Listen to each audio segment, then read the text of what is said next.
Well, good evening, everyone, and welcome to a new episode of He Said, He Said, He Said, a look at the world from a seasoned Black man's perspective.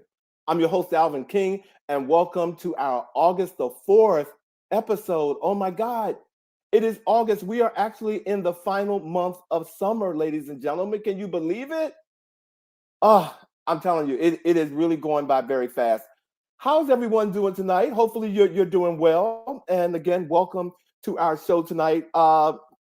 DC is buzzing, buzzing, buzzing, buzzing. And I don't know if anybody knows why, but if you don't, let me tell you. Beyonce has descended upon the nation's capital, ladies and gentlemen. And tomorrow night, Saturday, and Sunday, she will be at FedEx Field.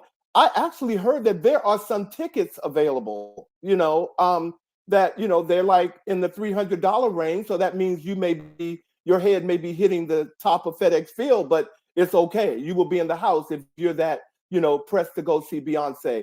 Ladies and gentlemen, please be safe out there and have a good time. Our show tonight is all about friendships, ladies and gentlemen. And the first Sunday of August is National Friends Day. That's right. So we decided that we would have a show about friendships. But before I move on, I wanted to tell you all about, National Friends Day. It actually started in 1935, and Congress declared first Sunday of August as this particular day. The idea of a day to celebrate our friends is not just an American one. It's celebrated all around the world, ladies and gentlemen. So please, I hope that you are here tonight to learn something about friendships, because we got something that we want to tell you. And if you're really wondering why we're talking about, friendships and why it's important, well, friendships is one of the best relationship bonds that people, share in the world.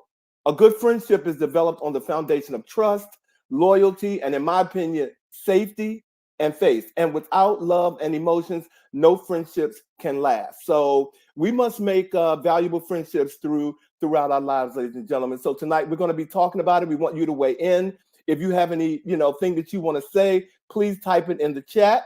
And before I get on with the show, I wanted to talk about something that happened this week. For those of you who are not familiar with Henrietta Lacks, the estate of Henrietta Lacks settled with the biotech company for their non-consensual use of her cells in medical research. The family of Henrietta Lacks, a Black woman whose cells have been used for scientific research for decades, reached a confidential settlement this past Tuesday with the biotech company Thermo Fisher Scientific, of which the biotech company was pleased that they settled this particular way.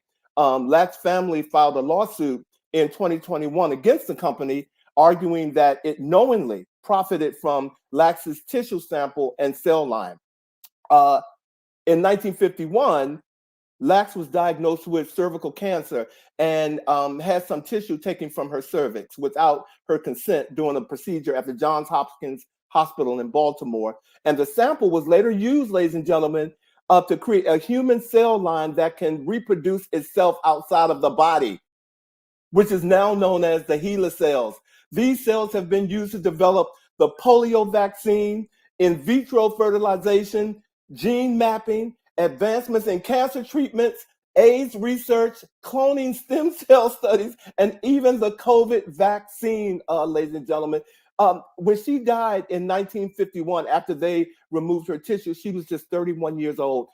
In 2016, I got a chance to go to the African American Museum, and I got a chance to see Oprah Winfrey in her movie, The Immortal Life of Henrietta Lacks. It was a moment that I will never forget, but I want you all to, please read up on this. I'm going to take a moment to tell you to do that, because in my opinion, all of what she went through, a little bit of Henrietta Lacks lives inside of most of us, okay? And who knew that a Black woman was treated this way, ladies and gentlemen? So on August 1st, she would have been 103 years old. And I just want to celebrate Henrietta Lacks and kudos to her family for continuing to fight, for what was right and for what was stolen from their family. So, kudos to them. So, all right, ladies and gentlemen, again, welcome to our Forever Friends show. And if we can, let's get on with the chat, please.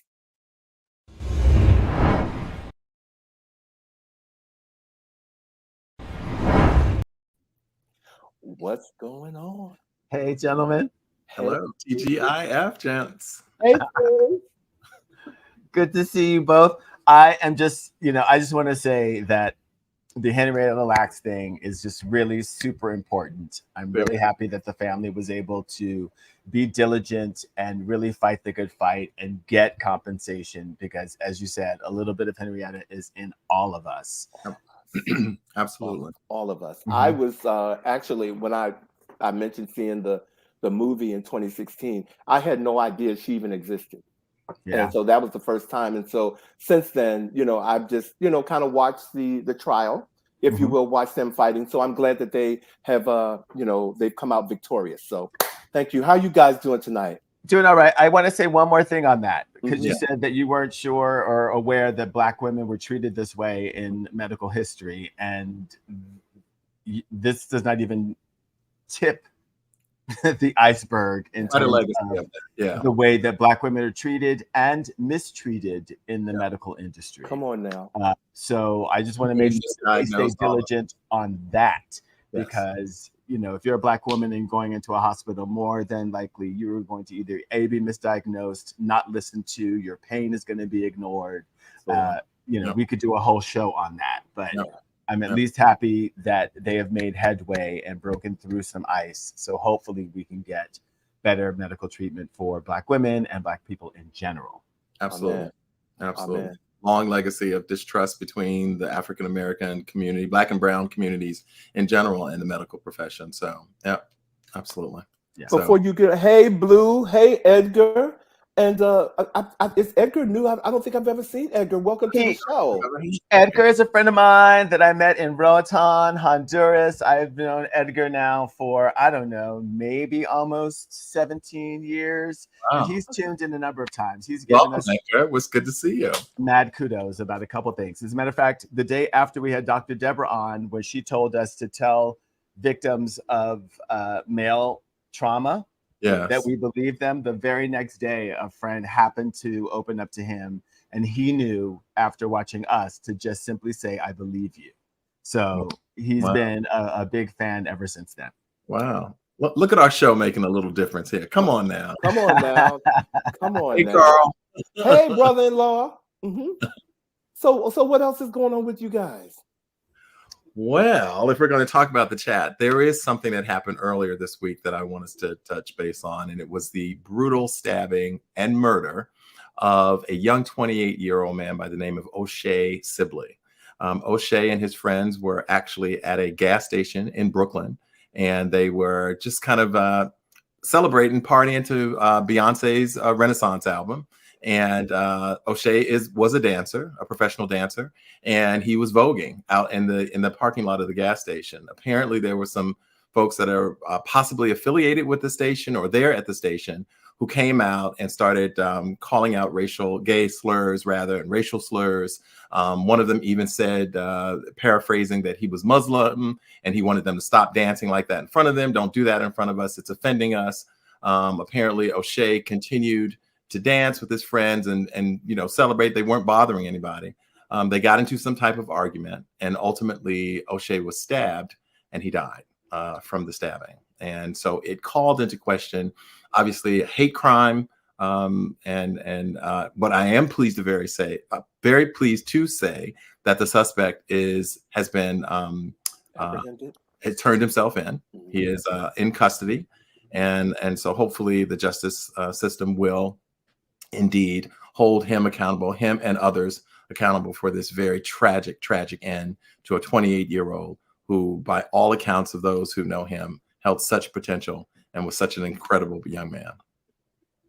Yeah, this was a sad story to hear and follow all week. And one of my takeaways from this situation, um, I wasn't there. I don't know all of what happened, but the one thing I can say, this man's life, his life should not have ended. I can honestly say that. But Yes. I also want to bring light to, I know I'm the biggest advocate of, I'm gonna tell you how I feel.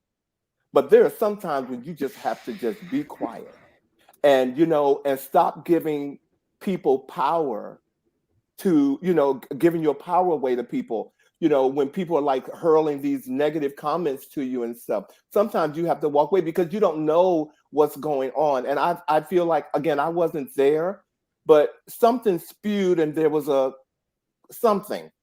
And it just made me, for me personally, think, Alvin, sometimes you just need to walk away. And if they feel a certain way about you, don't even entertain them. And I'm sorry that this man has lost his life because of some bull crap. Ignorance. Phobia. All of it. Hate. Ignorance. Yeah. Hate. That's all I have to say on that. Every time I hear it, I just get, really sad about it. Sorry. And again, it raises that whole question of what can we not do that puts us at peril? Being Black in a coffee shop, being Black asleep in a common room in a college, being Black selling water, being Black dancing. It just is a continuous attack on our existence. And when and where we find joy, how it has to somehow be offensive to others. It is a mess. Yeah. Thank you. Well, speaking of, we speak his name before we go on. We speak O'Shea Sibley's name. Let's speak O'Shea Sibley's name, and I hope that the truth of it all is revealed, and I hope that we all learn a little bit of something from it. One, to give people grace and have space for people to be who they are on the planet, and Alvin, as you said, peace and wisdom to know when to just let people who are having their own moment have their moment and just move on and continue on with yours. Exactly. And David just said something to that point. When they feel, what they feel, how they feel about me is none of my business. Walk away and just walk with God. And I certainly live by that, David. Thank you. I'm a man of faith, and so I just, because I just can't RSVP to every negative party. I just can't. But Absolutely. I'm sorry that he has lost his life. Absolutely. Yeah. Yes. Well, let's just jump on into another incident of supposed violence, people reacting and responding to things.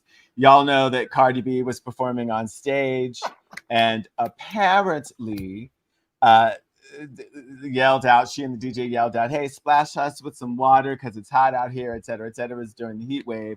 Well, someone threw some water and apparently some ice hit Cardi B, and she responded by throwing her microphone the way that a mother would throw a shoe, with the accuracy. I mean, her accuracy. Our producer said she went all Thor. Yes, I live for it. And the thing is, the microphone was still on, so you heard it connect. Yeah. In fact, someone said that they were going to tell their child that was the new Statue of Liberty. And that was the night that the lights went out in Vegas, because she connected and someone filed suit. But just recently, the charges were dropped. The folks at Clark County were like, look, we're not moving forward with this. They said it was insufficient evidence, even though there was a videotape and apparently a bruise. So what more do you want? They were like, look, there's insufficient evidence. We are not moving forward. But we're following up on this story, especially since it was like basically released and they're not going to press charges, because we've been following really bad behavior of audience members in concerts. And Cardi B is the first one who has retaliated and said, I'm not putting up with this nonsense. Not doing it. You were too close to Cardi B. I saw you and you're going to feel this. So, and my thing was emotions about it, because I'm like, she did request, because first when I first heard about it and saw the videotape, I was literally like, I am with Cardi B. If you throw something up on that stage, I'm coming back at you. But I then was informed that she had been asking people to throw water on her. So she was she was singing her song, and she did say, it's hot out here, put some water on me, but she was just, it's part of the song. But the girl who threw the water on her had ice cubes in it. And the ice cubes is what hit her in the head. She said it felt like rocks. She felt that through her weave. She felt boy, you know what? Right. So that's Cardi B's story, and I'm sticking to that. Okay. All right. I'm sticking to that. But she will come and find you and hit you if you don't. So just because the way Miss Thing took that mic and went from the right hand to the left hand and then threw it, I'm Team Cardi B. Okay, because she did that. But but look, speaking of fighting and again.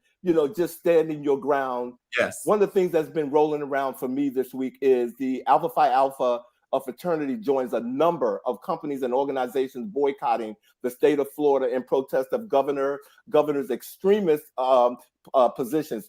The historic Black fraternity is pulling its 2025 conference from Orlando to protest the right-wing Governor Ron DeSantis' continual assault on minority companies, which includes new state teaching standards that forced labor was beneficial to enslaved people. The Alpha Phi Alpha Fraternity Incorporated, projected to bring in $4.6 million in revenue, said the decision was to move its event from Florida, from Orlando, joining a growing number of companies and organizations boycotting the state. And it was to highlight DeSantis' harmful, racist, and insensitive policies against the Black community, as well as his controversial stance on slavery. Yep. DeSantis has signed laws gerrymandering Black voting districts and making it harder for minorities to cast ballots as well. Kudos, Alpha Phi Alpha. Okay? Indeed. Kudos. I'm a member of Kappa Alpha Psi, but this Kappa, this noob, is very much in support of the move made by the gentleman of Alpha Phi Alpha. Cool. Bobby, I got to share this with you because I just sat back and listened. I went to the Mabala DC tennis tournament that's happening in DC. Yeah. And I've gone a couple of days this week, and I'm sitting in a group of Kappas. Yeah. You guys just had your conference in Dallas. In Dallas? It was in Florida. Was it Florida? No, I thought it was Florida. We were in Florida. Okay, it was Florida. So that's why the conversation was like, one guy was like, the Alphas just came for us after we did it. And I was sitting there going, Alvin, you cannot contribute anything to this conversation. So you just need to listen and take it back to he said. Oh, yeah. The thing is, anybody Alvin, you have done major events. Right. You know how far in advance things are planned. Exactly. And the reality of it is, I still believe that my fraternity brothers could have made a decision to pull out. But what I know is that if they had pulled out at the last minute in terms of that convention, it would have been at a hefty financial penalty in a lot of ways. And so given how far in advance that conference was in Florida, they obviously made the decision. I did not go. And others made the decision to not support it as well. But the Alphas have a year out. Because the reality of it is they were just in Texas, and Texas is right alongside Florida in terms of a lot of the legislation. So they literally just finished being in Texas for their convention. Yeah. But they did proactively say, and we're not then going to go to Florida in 25. Yeah, it was very interesting to sit in that conversation, and I was just like, okay, I'm getting ready to leave because I like I said, I couldn't contribute anything, but what I can contribute to is our conversation tonight on Forever Friends. All right. Absolutely. Are you guys ready to get into the conversation? Vash, did you want to add anything about the Alphas before we move on and fraternities doing? Or DeSantis and his movement. I mean, to watch the progression of, well, we just don't want to teach that because that's divisive. Yes. So we're just not going to teach Black history because it's divisive. To then go all the way to just say, well, we're going to teach it this way. We're not going to teach your Black history. We're going to teach Black history this way. It's like, I am so amazingly tired of watching people play games and not think that we are watching them play games in the field. Like, we have windows. We are watching you. What are you doing? The one thing that I'm very, very happy about is that there are more people with binoculars, spectacles, and things that are watching.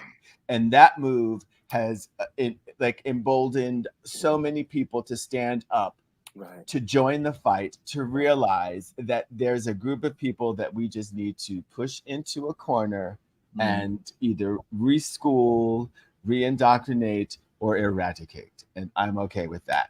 And I'm okay with using that last word, eradicate. All right. Okay. Well, Carl said something that I want to put up before we move on. He said that oppression of the minority by the majority can cripple us in living our true, authentic selves. They steal away our sense of safety, and we choose between safety and live our full lives. Amen, my brother. Amen. All right, guys, we need to talk about Forever Friends. Are you ready? Because I told y'all we got some special guests back there, and we want to bring them on, but we got to talk about a couple of things. So Yes. I'm gonna roll it off real quick, ladies and gentlemen.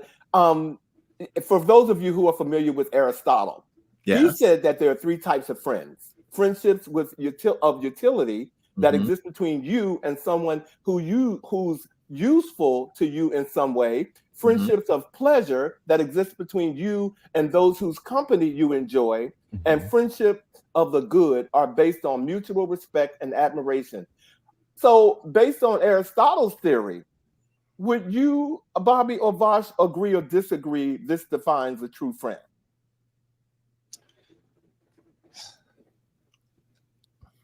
He left some stuff out for me.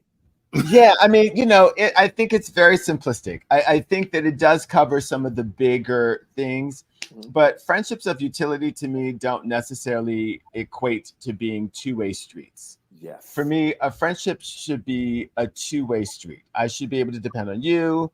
I mean, not even depend on you, because that's coming in with expectation and need.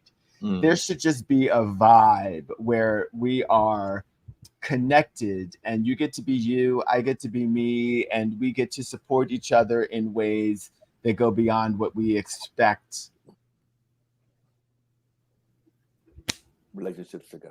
I just want to say hey to JJ, who was I know. saying hello to everybody.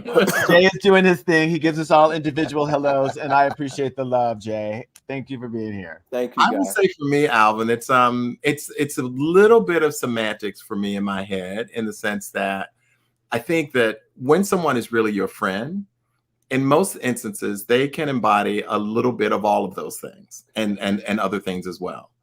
I think what Aristotle has described in my mind and in my life are kind of like associates, because I think that there is a difference between people that I am associates with, or there are people for whom my relationship with them is based upon work that we do together, or it's like we don't go out, we don't call each other, it's literally based upon business transactions of that nature. There are people for whom, in terms of the for pleasure one, like people who like, what, if Vash is going to be at a party, I'm usually not going to go. I mean, no, I'm certain, no,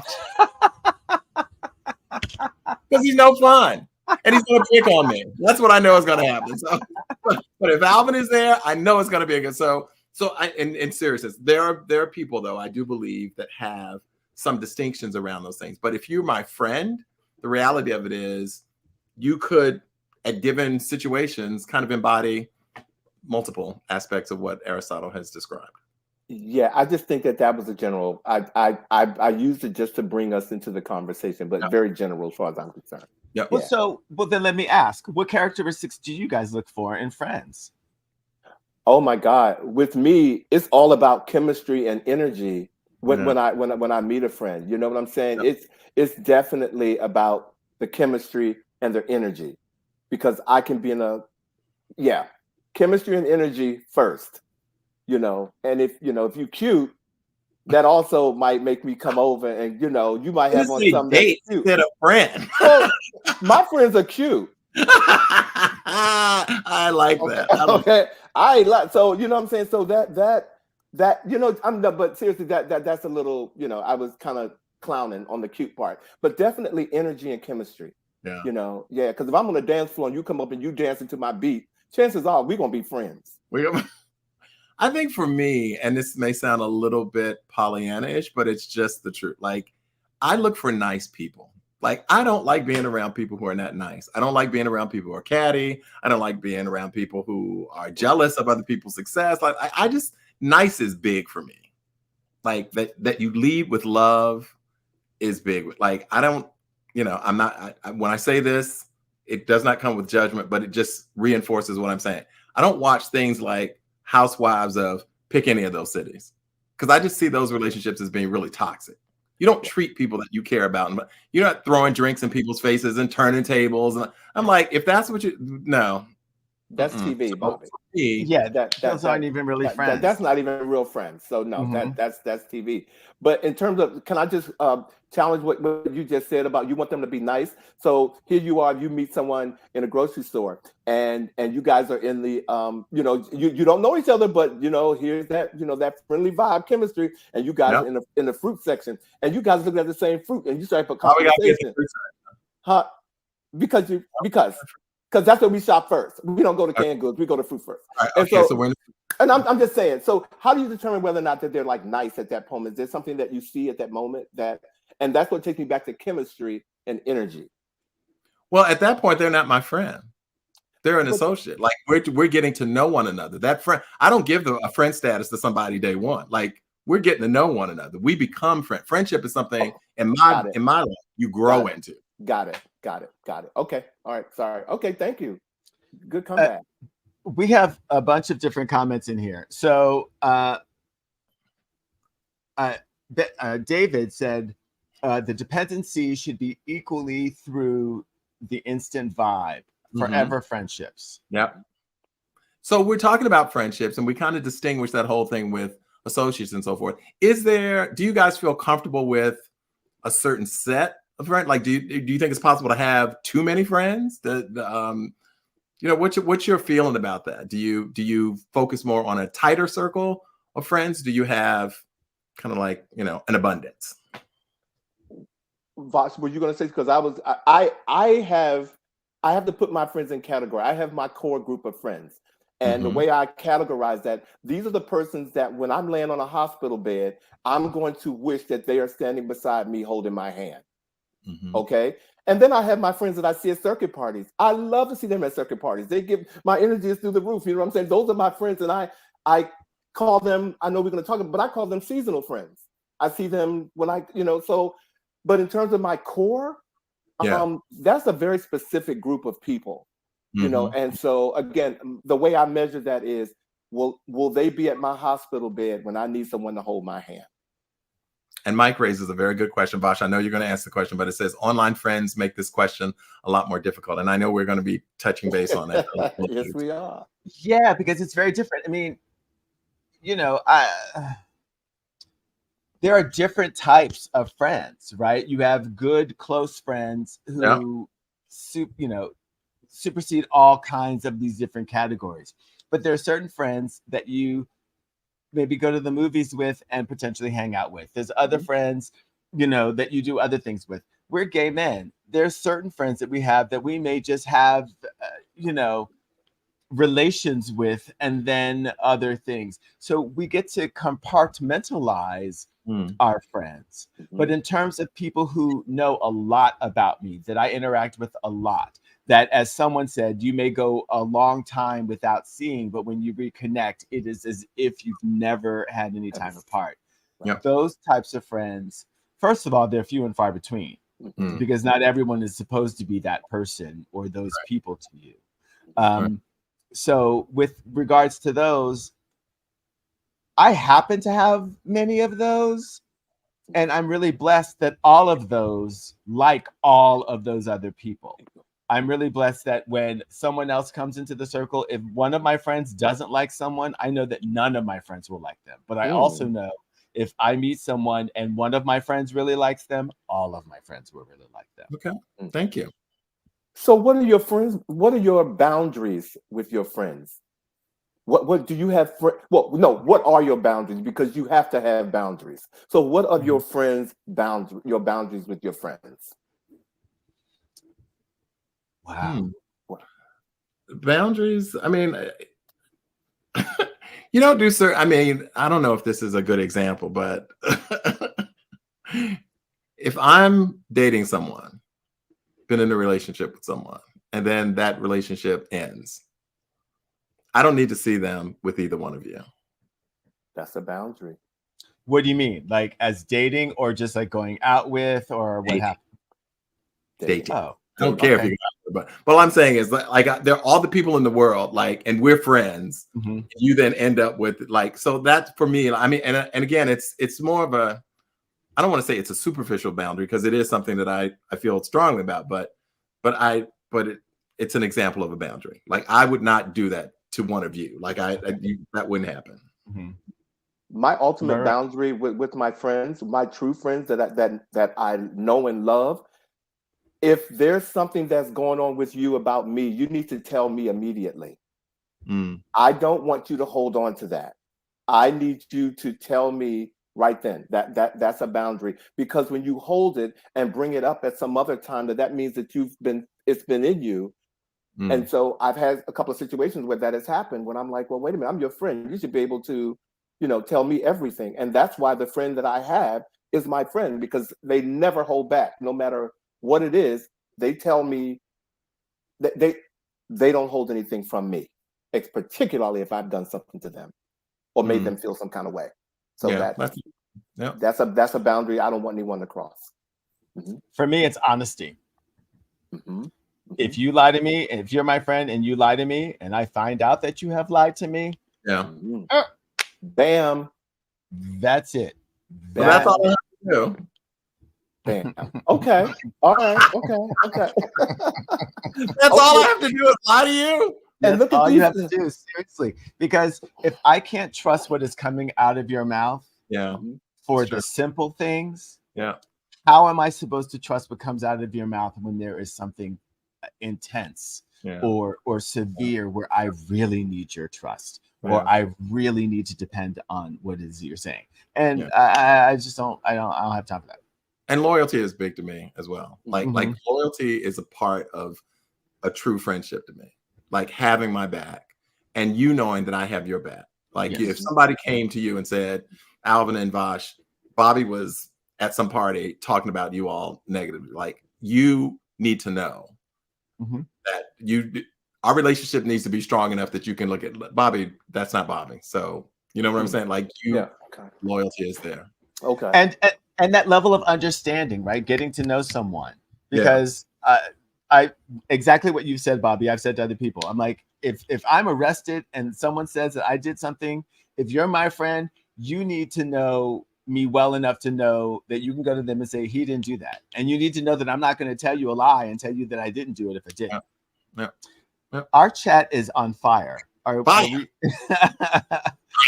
we going to address or connect with any of these? Because we can, but you guys, I'm looking at the questions and I'm looking at you all's comment. And I'm trying to do a balancing act, okay? Because I know, we have some people backstage, and so I'm trying to, I can't come through the screen and say, hey y'all, come on now. But Carl, we see you. Mike, we see you. Rodney, we see you. Monica, you guys, we promise we're gonna come down. We're gonna come back to you all. But thank you all, Carl. Thank you. So for chiming in, because I want to get some of these special guests in, but there's a couple of questions I want to get to before we move on. So let me ask this question. Since someone brought it up already, and I'm just gonna dive down. Does friends with benefits really work? Why or why not? And hopefully I don't have to tell anyone on this panel or in our group what are friends with benefits. Do friends with benefits really work? Yes. I think yes. I say yes. I say yes. And Polly? Here's the thing with friends with benefits. And I think here's the thing with all friendships, really, all relationships. Communication and honesty. Right? That you have to be able to say what is on your mind and what's going on. You have to be able to hear what someone else is saying. And then you have to be able to respond honestly in a way that serves you, and then everyone gets to adapt. And you have to be in a place that when one of the persons say it's over, that you don't go to a cliff and blame them for making it over. It was a benefit. Yeah, you just grab a bat and hit their car. Benefits, and put your yellow dress on and hit the car. Okay? Just so kidding. I'm so kidding. Okay. So let's keep it moving. Okay, but I'm looking at the viewers. Y'all kind of quiet. Y'all never had a wait a minute. You notice I'm not saying anything. I'm like, okay, you guys handle that one now. Wait a minute. David said is friends with benefits equals. Well, it can be. What is that question? Friends with benefits Is friends with benefits? Oh, is friends with benefits equals a? Oh, you mean that word that sounds like an instrument that you dig in the ground? I see what you're saying. I don't That get would it. be that would be a no. In my opinion, that would be a no. And he's talking about the instrument called the hoe. Are you serious, Vash? Huh? Vash, did you miss? I so didn't get it because I'm thinking White House. I'm thinking like No. I'm like, what's happening with politics? No. Wait a minute. JJ said the friend is the benefit. Well, But JJ, see, look, okay, JJ, I need you to see JJ a little green. Put the green card down. Okay, put the green card down, JJ. You know, don't even try to go up in there. I just think people have to be clear with one another. I agree with you. There have to be some clear boundaries and expectations about what's acceptable, and entering it knowing that it is possible that people get caught up in their feelings, and you could lose a friendship over those benefits, because I've seen that happen as well.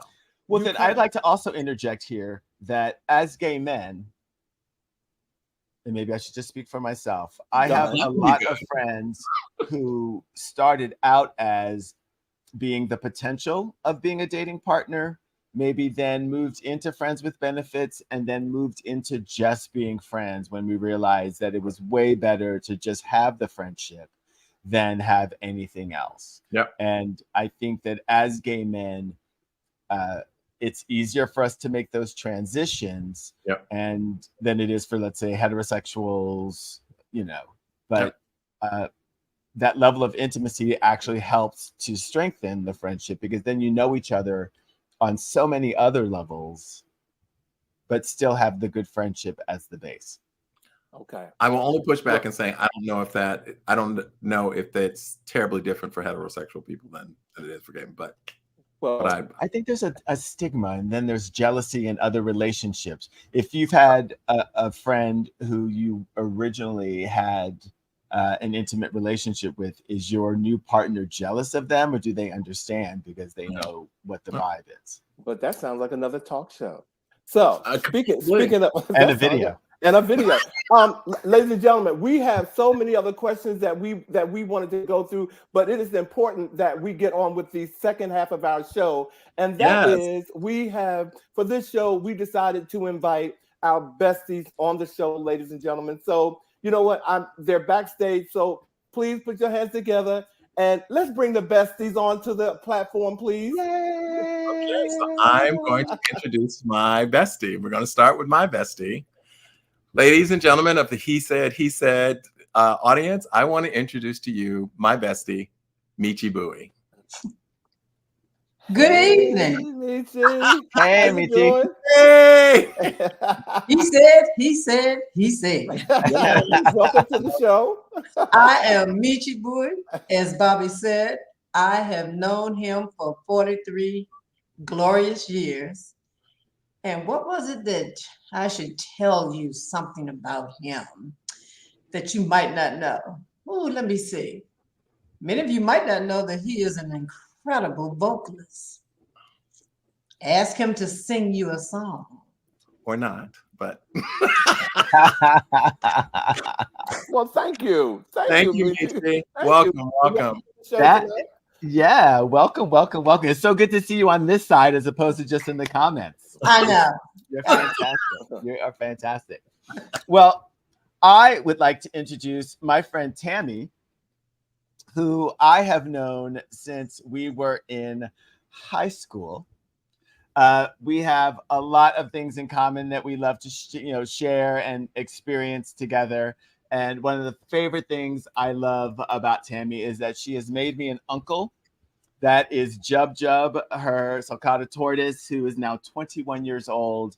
And the little alien is Pino, which I gave her when we were in high school, that has continued to be a part of our relationship.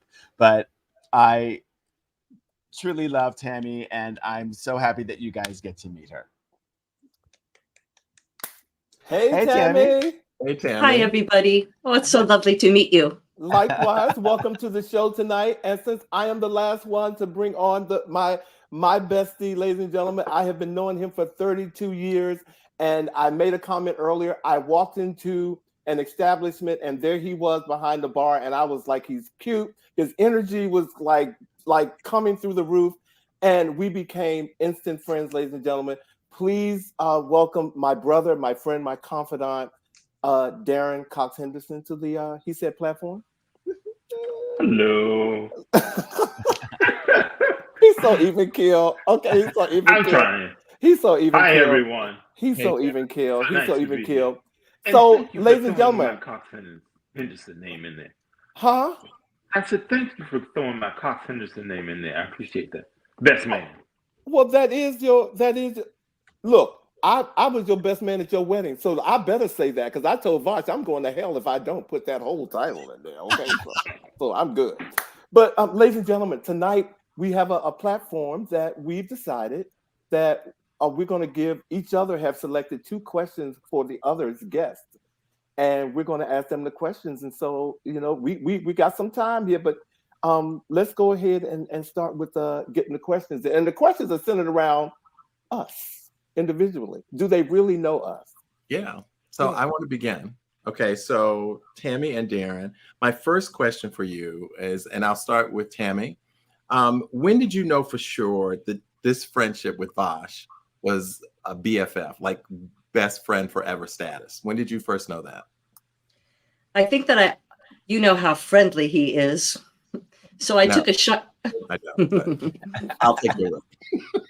I took a shine to Vash right away.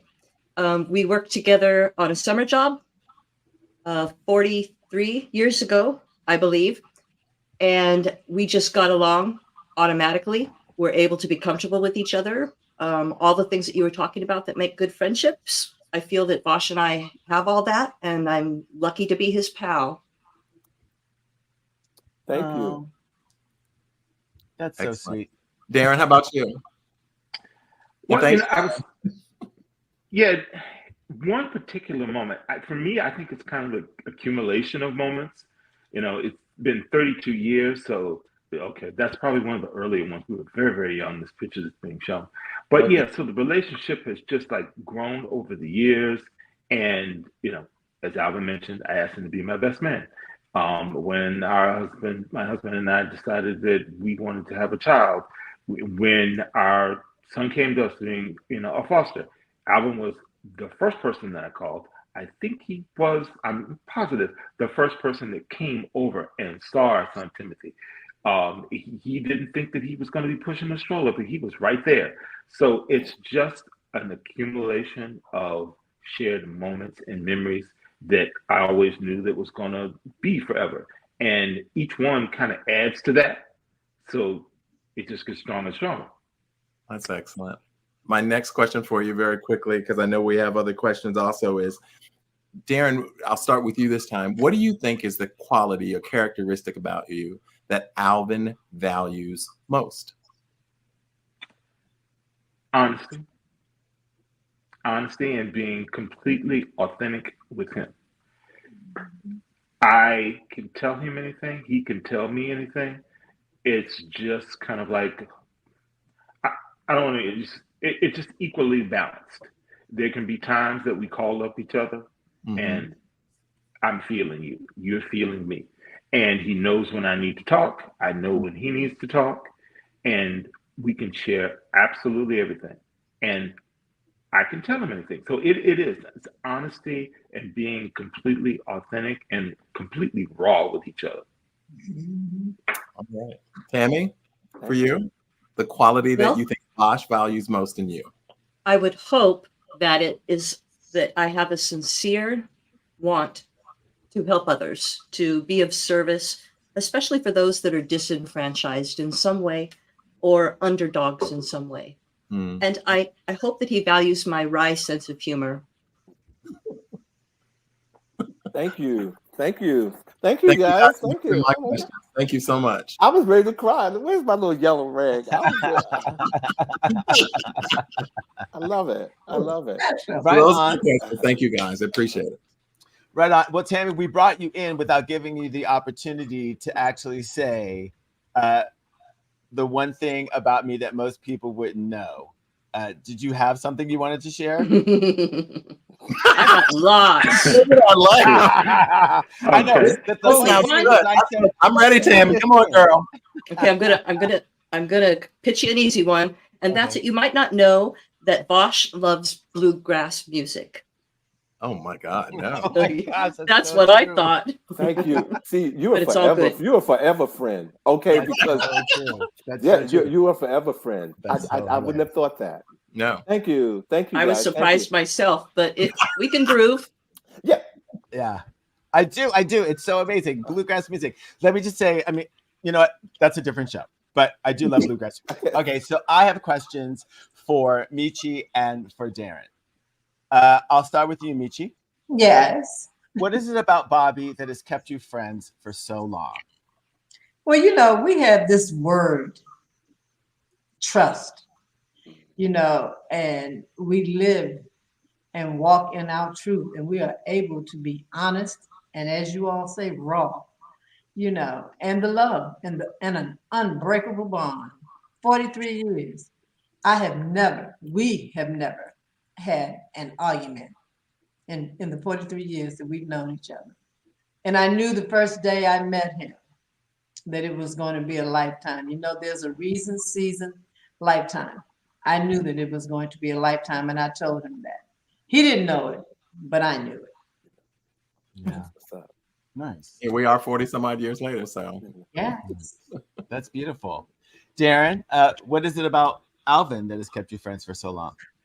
And I can almost kind of say the same things as Michi, because Alvin and I use the same terminology, you know, the season. And, you know, we all have friends for a season. Alvin is not a seasonal friend. He is that lifetime friend. And when he was describing, you know, being in the hospital earlier and that friend that he wants to be there, I was actually thinking about that same type of circumstance, but I'm going to take it a step further. And, you know, my husband is watching, but, you know, if there was that time, when that time comes that we're all going to leave this earth, yeah. If I'm going first, I'm going to want him there. Unless I'm hit by a bus. But if I'm, you know, laying in that hospital bed, my husband's going to be there and Alvin's going to be there. And if it's vice versa, I am going to be there. Mm-hmm. It's that bond. I know it's taking it all the way to the end. He is that best friend. Yep. That's beautiful. And Alvin, you just heard, do not take a bus ride with Darren. Baby. Look, okay, again. We would be together. We're gonna be together. Wherever he is, I want to be where you are. Okay, right on. Okay, I want to be where you are. In my Michael Jackson voice. Yes. Okay. Right on. All right. So I'll do what Bobby did, and I'll start with you, Darren, with my second question. Okay. If you threw a party, would Alvin show up early to help set up, stay late to clean up, both, or neither? Okay. Well, this is not the thing that I was prepared to tell you that you didn't know about Alvin, because I'm assuming all of y'all know that Alvin is an event planner, right? Okay. So not only would he be there early, but, you know, I'm about to turn 59. We're already talking about 60. And if there's a party, Alvin is already planning to plan the party. So yeah, he'd be there early. He would be there at the end. You know, we're 13 months out and he's already there. So I think that answers the question. He's there. With a costume change. And I should know him. Three different outfits. Three different outfits at the event on top of it. Mm-hmm. Okay. That's my brother-in-law. Alvin is family to Darren. Yes, I am. And I love my brother-in-law. Yes, I do. Ooh, okay, that's another talk show, brother-in-law. Don't let me go down that road. Go ahead. All right. So thank you. Oh, Michi. Yes. So he would be there in the beginning. He would be there in the middle. He would be there in the end. We would be the last two standing. Okay. Trust, and believe. We often are. I just picture it. I picture you and Michi. I just had a There's a visual. picture of I us had in a our visual. aprons. I There's had a picture visual. of our group in our aprons. Right. Yes, I had a picture. I had a visual of you and Michi being there at the beginning and at the end. Okay. Mhm. Yes. All right. Thank you. All right. Well, my questions are for Michi and excuse me, hold on, because I'm laughing. Okay, hold on 1 second. My questions, because okay, Alvin, stop laughing. Why am I laughing? My questions are for Michi and Tammy. All right. Whew, okay. What is the best advice? And I'll go to Tammy first. What is the best advice that Vash has given you, and how did that advice impact you personally, professionally, and or spiritually? I think the advice that was the most useful was very recently, where we started maybe 3 years ago or so, 4 years ago, planning a spiritual diner together. And as I'm going through all of these different changes, learning how to make videos and everything like that, I kind of felt like I was complaining that, hey, how come my friends aren't tuning in and watching? I always support them. And then he said to me, and this was the good advice, maybe it's best that they're not tuning in because you don't have to act like you're performing or living up to some expectation to please them. And that really put my mind at ease. So that was pretty good. It helped me professionally because I have to grow and learn all these things that I didn't know about putting the show together. And spiritually has been another thing because since we both started on our spiritual diner and have increased communication about that, I can't believe the things that I'm manifesting. And I think that Bosch would agree with that too. It's happening for him, where I feel like I've won the lottery or something. So I think that me going out on this venture with Bosch's support has been super beneficial for professionally, spiritually, and personally. I've had to be brave and do things I didn't know how to do. And I'm growing in the process, and I'm grateful for that. He certainly has that, as they say in my church, he has planted that seed in me too, Tammy. So I know what you mean. So, Michi, same to you. What is the best advice that Bobby has given you, and how did that advice impact you personally, professionally, and spiritually? One of the things I'm going to say is something that I watched him do over the years and that I have learned from him. And that is to always think before you speak and not act, because I am one that I will act, and depending on the situation. But as I watch him navigate the world, Bobby will always lead with love. I'm learning, I have love in my heart. Whew, but that Harlem will come out of me. Come on, real talk, Michi. I hear you, girl. Look. And I'm that one, because I'm going to go for it. But what I have learned as I age so gracefully, that you think before you act. And he does that.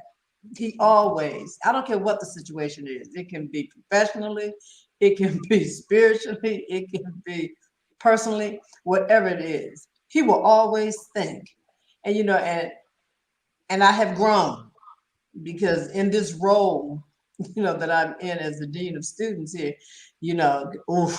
sometimes I really want to act, but I will think and I catch myself. And I know it's, because I watch him, and I admire that. I said, okay, I'm trying to get there. And I tell him all the time, I say, you'll be graceful. I might not be, but Well, thank you. Well, I'm going to stick with you, Michi, and ask this last question. Okay. If you could pick any animal in the world to best describe the character and personality of Bobby, what would that animal be, and why did you select that animal? Well, as I researched the animal species, there was two things I was looking for, Alvin. Okay. And what I came upon was a dolphin. Why is that? Dolphins are one of the most intelligent species. Bobby's brilliant. Okay. And dolphin, I love the way it moves through water, and I watch him as he moves through life. And as I said, he will always, always lead with love, honey. Always. Okay. You know what? I never would have thought of dolphin, but Michi, thank you so much. I'm looking at him in a whole new light now. Okay. Yes, I am. Swim, Bobby, swim. Well, Smooth and Tammy, shiny. That's what I see. Tammy, I'm coming to you. What animal? Let me read the whole question to you. If you could pick any animal in the world to best describe the character and personality of Vash, what would that animal be, and why did you select that animal? Well, it's really hard to pick just one animal, especially if you know me, but I'm going to go for a tropical weather animal, and it's the capybara. You know what a capybara is? Girl, I wish I had known, because I would have shot a picture up. I have no idea. I love Check that. it out later. It's the world's largest rodent. They're common in South America, and I have a soft spot for rodents. I have had a lot. I rescue gophers, but the capybara is known for being loved by every animal. So when you go on YouTube and check it out, you're going to see turtles hanging out with it and all different kind of animals. Even alligator, isn't that cute? Even alligators like the capybara. And so everyone likes them. They're relaxed and adorable. And so that's why I chose the capybara. Well, thank you. And now I know what a capybara is, and I will always associate you all with either the dolphin or the capybara. And I don't have an animal, so I'm Smooth. really good. Okay. Sorry. Okay. Look, Tammy, Michi, and Darren. I'm speaking for Vash and Bobby, but thank you all for joining the show tonight. This was a show that we actually, Vash and I, had created some time ago. But once Bobby came on to the panel, have joined the family, it just made good sense to revise and bring this show back. And we did it with some flavor. You know, we added some sauce, and you all were the sauce. And so All right. it was absolutely Wow. incredible. Thank you. Okay. You. Happy sauce. Thank you. Thank you. Happy Thank sauce. you. Happy sauce. Blessings. Okay. So, you know, ladies and gentlemen, first of all, these are like, you know, I want to do real quick. If our producers will do this real quick. Can we do a run of images for Michi real quick before we go? I want to say this to our producer. We got a couple of minutes. I just want them to see the whole Bobby and Michi experience. If we could do that, and I know my producer is looking at me like, Very quickly narrate. Okay, he said no. I just want them to go on and do it. But if there we go. Okay, all right. Let's keep going. The day I graduated from Howard. Mm-hmm. Oh, beautiful. On the vineyard. Yes. There we are working after a party in our aprons. Love it. On the vineyard. Actually at my mother's homegoing service. And Michi with my mother. She was a great support, and my mother loved her, and they had a very loving relationship. And Vash, do you want to run images of you and Tammy real quick? Sure. This is